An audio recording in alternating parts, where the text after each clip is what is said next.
नमस्ते दोस्तों, आज हम आपके लिए लेकर आए हैं एक ऐसी डरावनी कहानी जो आपकी रूह तक कंपा देगी।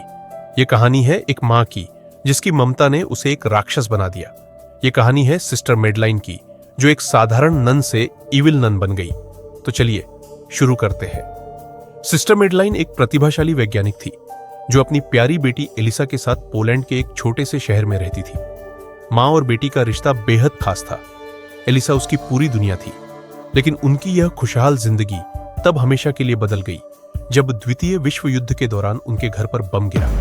एलिसा उस बम विस्फोट में हमेशा के लिए चली गई। मेडलाइन जिंदा बच गई, लेकिन उसकी आत्मा मर चुकी थी। अपनी बेटी को खोकर मेडलाइन पूरी तरह टूट गई।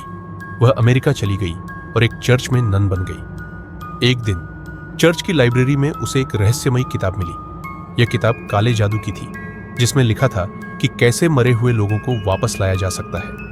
मेडलाइन ने सोचा कि वह एलिसा को वापस ला सकती है। उसने काले जादू के प्रयोग शुरू कर दिए। एक रात जब मेडलाइन रिचुअल कर रही थी, तब अचानक एक शैतान प्रकट हुआ। उसका नाम नजरत था। नजरत ने मेडलाइन से कहा, मैं तुम्हारी बेटी को वापस ला सकता हूं, लेकिन तुम्हें मेरी 3 शर्तें माननी होंगी। मेडलाइन ने बिना सोचे समझे हर शर्त मान ली। नजरत ने उसे प्रेग्नेंट कर दिया और मेडलाइन ने एक बेटे को जन्म दिया, जिसका नाम उसने रड रखा। लेकिन मेडलाइन को बेटी चाहिए थी। उसने रड को लड़की की तरह पालना शुरू किया और उस पर अजीब प्रयोग किए। धीरे धीरे मेडलाइन ने नजरत की पूजा करना छोड़ दिया और एक दूसरे शैतान बाफूमेट की पूजा शुरू कर दी। इससे उसकी आत्मा और शरीर विकृत हो गए। वह पूरी तरह इविल नन में बदल चुकी थी।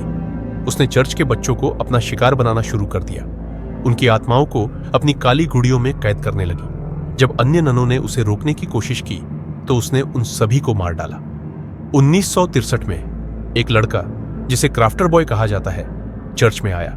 उसने अन्य बच्चों के साथ मिलकर एक एयर बैलून बनाया और भागने में कामयाब हो गया। मेडलाइन अब पूरी तरह अकेली रह गई, लेकिन उसका गुस्सा और बदला खत्म नहीं हुआ। उसने ठान लिया कि वह उन बच्चों को वापस लाएगी और अपने बेटे रड को फिर से पाएगी। तो दोस्तों, ये थी इविल नन की खौफनाक कहानी। अगर आपको यह कहानी पसंद आई हो तो हमारे चैनल को सब्सक्राइब जरूर करें और बेल आइकन को दबाना न भूलें, ताकि आप ऐसी ही डरावनी कहानियों का आनंद ले सकें। हम आपके लिए और भी रोमांचक कहानियां लेकर आएंगे। तब तक के लिए खुद का ख्याल रखें और सुरक्षित रहें।